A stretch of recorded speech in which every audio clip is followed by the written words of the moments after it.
For many years, my father-in-law absolutely loved his Skoda Kodiaq, but he unfortunately had to downgrade to the smaller Kodiaq. Now nonetheless, in this review you can see if the latest generation Kodiaq is worth its price tag, because it's now available as a plug-in hybrid. Prices start from £42,000 and extend up to £47,000 depending on which trim level you go for. And here you've got the SE, the SEL and the Sport line. And then of course, what options you go for. And yes, there are quite a fair few, which we'll be discussing in this review. Speaking of which, the video will be formatted in such a way so you'll be able to follow along and of course will allow us to talk about some of the key points. Now, I would like to mention that before we jump into this review, that the IV, in other words, the plug-in hybrid model, is not available as a 4x4, which is present in the diesel variants, and also is not available as a 7-seater, which is quite a shame. This is also present in the petrol and the diesel models, which range from roughly £36,000 and extend up to £48,000. So to kick things off, let's talk about what really differentiates the plug-in hybrid model, and that is of course the fact that you have got an electric motor and a battery pack. Now here you've got a 25.7 kilowatt hour gross or 19.7 kilowatt hour net capacity, and that according to the manufacturer will give you 71 miles of range. However, I didn't see anything north of 50 miles. Still actually pretty impressive if you compare and contrast it with some of its key competitors, which don't offer you anything more of 35 miles of pure EV range, but just something worth considering if you're looking at the marketing claims. Now, in terms of the fuel tank capacity, it's rated at 45 litres, therefore giving you roughly 410 miles.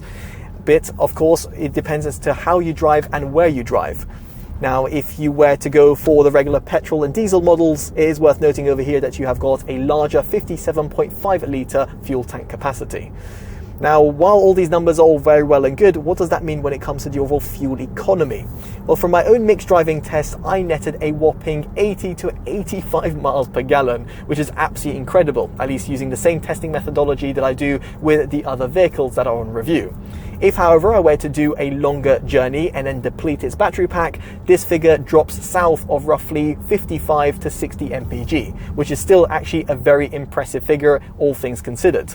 Ultimately, what I'm trying to say over here is that the plug-in hybrid Kodiaq is seriously efficient, and what the manufacturer has been able to achieve, specifically with a larger battery pack, is certainly very commendable. Now, what I also like is the fact that you've got regenerative braking, and here via the infotainment system you can select between automatic, high and low. Now right now I'm on the high mode, and if I were to lift off at roughly 30 miles an hour, the vehicle actually starts decelerating pretty harshly, although it will not come to a complete standstill. Now if I were to switch to the low mode and then re-accelerate to roughly 30 miles an hour and then lift off, you'll be able to see that the vehicle just actually kind of coasts. Now the automatic mode, in my opinion, is not that great because it doesn't seem to anticipate when you were to lift off the accelerator pedal. But of course, it's nice to see that customization because a lot of other plug-in hybrids do not give you that ability. Now furthermore, it's absolutely fantastic to see that you have got a CCS port. For those who are not aware, this means that you can plug in at a DC rapid charger, for example the ones that you find on the motorway, and you can go from 10 to 80% in a mere half an hour, a certain rarity for a plug-in hybrid. Furthermore, you've also got an 11 kilowatt onboard charger, which means you can go from 0 to 100% via an appropriate 11 kilowatt wall box in roughly 2.5 hours. Should you of course connect up to a 7 kilowatt wall box like you'd find at home, or indeed a 3-pin socket, it will take a lot longer. So past efficiency, let's talk about performance. And across the entire plug-in hybrid range, you have got the same front-mounted 1.5 litre TSI petrol engine, which combines with an 85 kilowatt electric motor to output 201 horsepower or 150 kilowatts. Here you have got also 350 newton meters of torque, and given the positioning of the engine, it's no surprise that it drives the front wheels only, so therefore you've got a front-wheel drive configuration.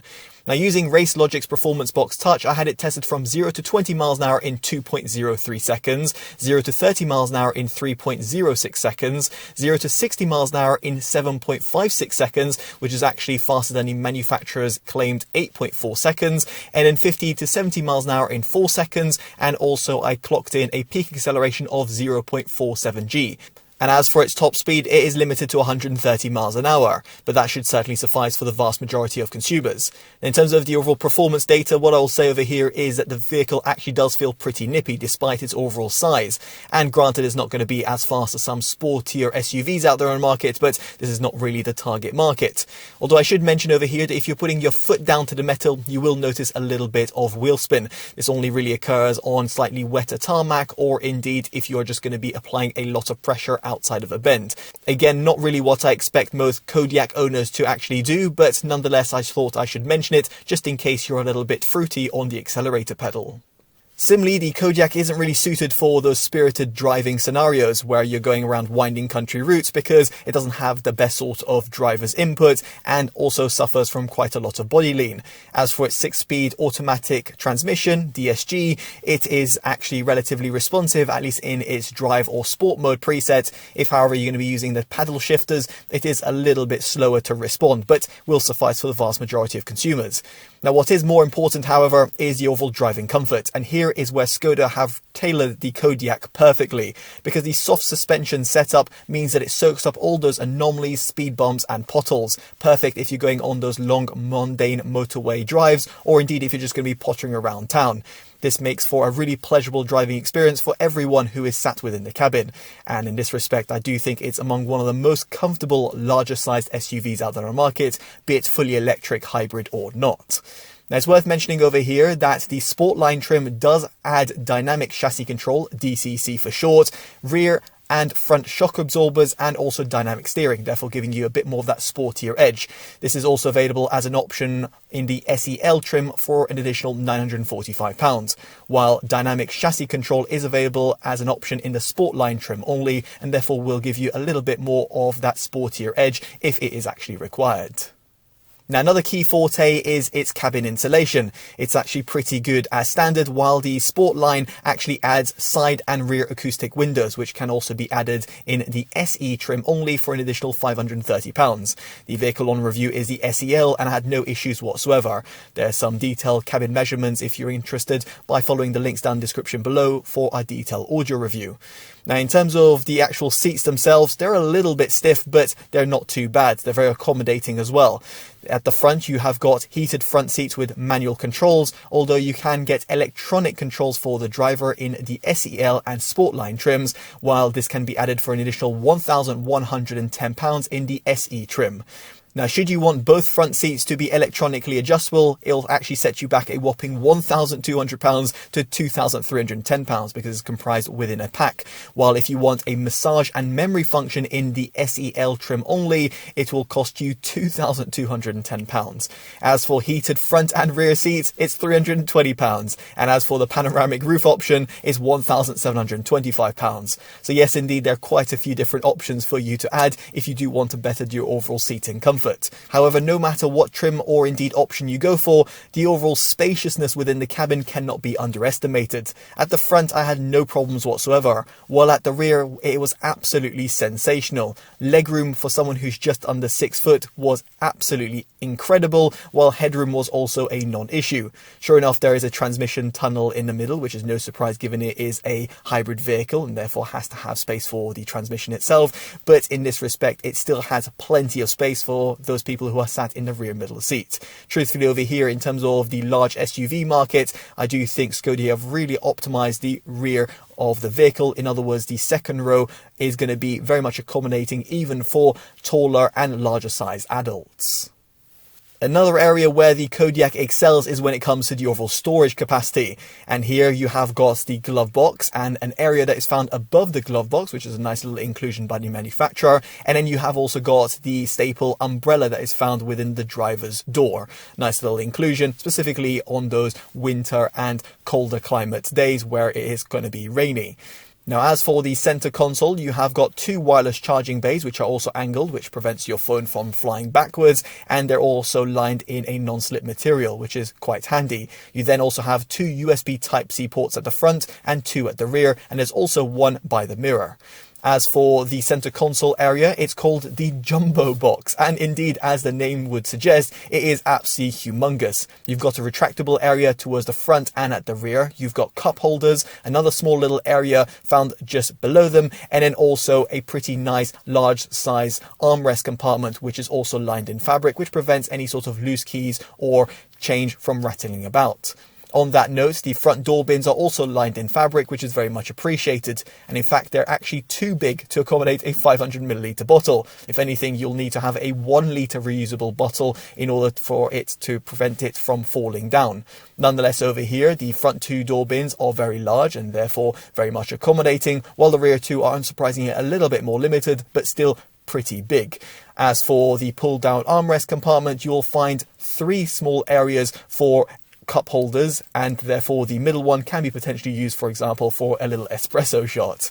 Now, in terms of the other areas we should talk about when it comes to its storage capacity is, of course, when it comes to its boot. And here you've got 745 litres to play around with, or 1,945 litres if you drop down the seats. Note this is down from the regular petrol and diesel models, which offer 910 and 2,105 litres respectively. And as for the 7-seater, it has a range between 340 to 2,035 litres. Nonetheless, I do still think that the plug-in hybrid model offers plenty of storage. And it's also very practical. You've got 40-20-40 rear split folding seats, an underfloor compartment with a variable boot floor in the SEL model, and as an optional £190 in the SE model, a hatchback design, and a flat loading bay with also side compartments as well. It is actually very good. Furthermore, you have also got an electric tailgate with a kick motion function that is present in the SEL trim. All of this really does combine into making the boot very practical to use and also very accessible for those longer or indeed larger size luggage. So past storage, let's talk about its interior design, and here I really do love what the manufacturer has achieved with the latest generation Kodiaq. Indeed, it is a step above the older generation models and also does compete with some of the more premium SUVs in the respect that it does look very elegant. Although there is some scratchy plastic that can be found towards the center console and the door frames, but it's actually quite minimal. Indeed, over here you'll find a good use of materials and also a really nice stitching work and upholstery. Speaking of which, over here, this is the Eco Suite Kodiaq that's been fitted on this press vehicle.